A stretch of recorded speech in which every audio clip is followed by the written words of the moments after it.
Halo sobat, perkenalkan, aku Ayala bersama Anggun, Dirgam, dan Lutfia dari kelompok 3, kelas B1, Pusdiklat Kepemimpinan dan Manajerial.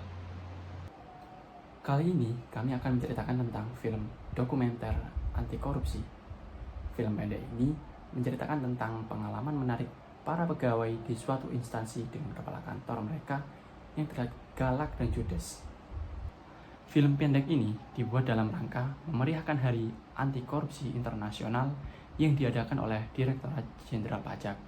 Dan alhamdulillah, film ini mendapatkan juara favorit dan juara kedua.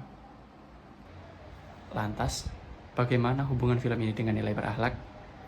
Yuk mari kita simak cuplikannya. Bos gue, cewek. Kok kamu ngelamun? Kamu dengar gak sih yang saya omongin? Ringkasan film pendek bosku. Film pendek bosku ini menceritakan tentang pengalaman menarik para pegawai di suatu instansi dengan kepala kantor yang bernama Bu Puan. Bu Puan ini merupakan kepala kantor yang terlihat galak karena merupakan cara Bu Puan untuk merubah para pegawainya menjadi lebih baik. Hal ini disebabkan oleh para pegawainya yang tidak disiplin seperti datang terlambat, tugas yang tidak diselesaikan tepat waktu, sering melakukan kesalahan pada pekerjaan, dan ketika diberikan arahan tidak mendengarkan. Untuk menjadi pegawai yang baik harus memiliki niat yang baik terlebih dahulu. Tidak hanya menunggu uang masuk, namun juga berniat ingin mengabdi untuk negeri. Membangun tim yang solid juga diperlukan kerjasama yang baik dari pegawainya yang memiliki rasa ingin berubah dan dari atasan yang seharusnya bisa melakukan cara perubahan yang lebih dapat diterima oleh para pegawai. Pegawai macam apa kamu? Balik sesuka hati. Pergi. Dodi, astagfirullah. Dodi, astagfirullah. Analisis perilaku yang telah sesuai dengan core values ASN berakhlak. Yang pertama, harmonis. Antara pegawai selalu mengingatkan atas setiap kesalahan demi kebaikan kantor, yang dapat dilihat dari tokoh Esi yang mengingatkan pegawainya atas kesalahan serta perbuatan penyimpangan yang tidak sesuai dengan kode etik. Yang kedua, adaptif. Sikap adaptif ditunjukkan dari pegawai-pegawai yang turut mendengarkan nasihat dari atasannya dan menunjukkan adanya gestur sadar atas perilakunya dan ingin mengubah sifat buruknya tersebut. Yang ketiga, kolaboratif. Terjadi diskusi antar pegawai dan atasan kepala kantor pada akhir video, di mana setiap tokoh termasuk atasan akhirnya melakukan diskusi secara terbuka tentang apa yang terjadi di unit kerjanya dan bagaimana jalan keluarnya. Makasih kalau kamu udah tahu. Tapi nggak cuma itu. Duduk kamu, dengerin. Heran saya, kamu tuh udah jadi pegawai di sini berapa lama sih? Alternatif pemecahan dari film pendek bosku yang pertama, seharusnya para pegawai lebih dapat bertanggung jawab seperti menyelesaikan pekerjaan dengan tepat waktu dan mematuhi jam kerja sesuai tata tertib yang berlaku. Dan yang kedua, seharusnya terdapat sanksi yang lebih tegas, tidak hanya tegas secara lisan, melainkan seperti adanya pemotongan gaji jika tidak mematuhi jam kerja sesuai dengan tata tertib. Selain itu, juga dapat dilakukan pengurangan poin pegawai jika pekerjaan tidak diselesaikan secara tepat waktu.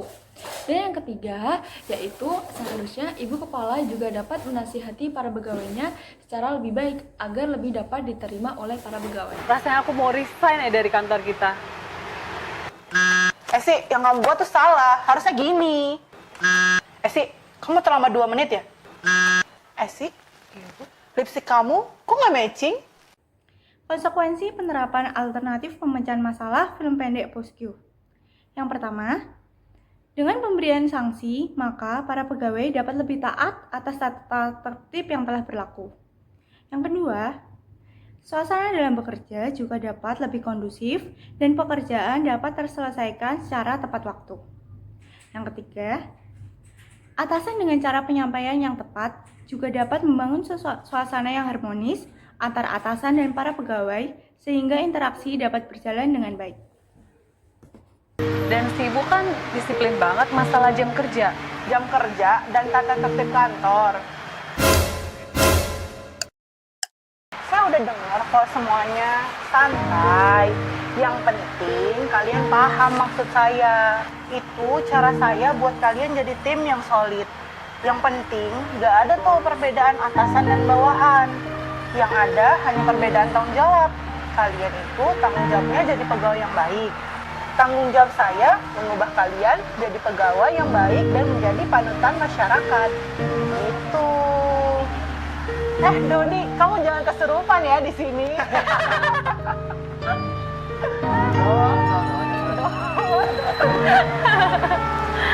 Membangun tim yang solid diperlukan kerjasama yang baik.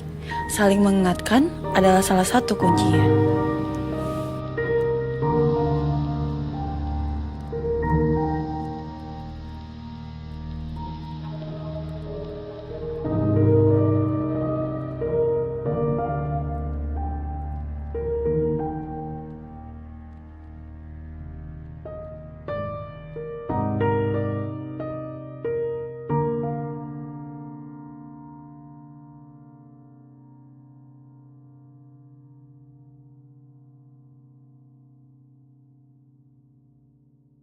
Ya udah, segitu dulu cuplikan video dari kami. Terima kasih dan sampai jumpa.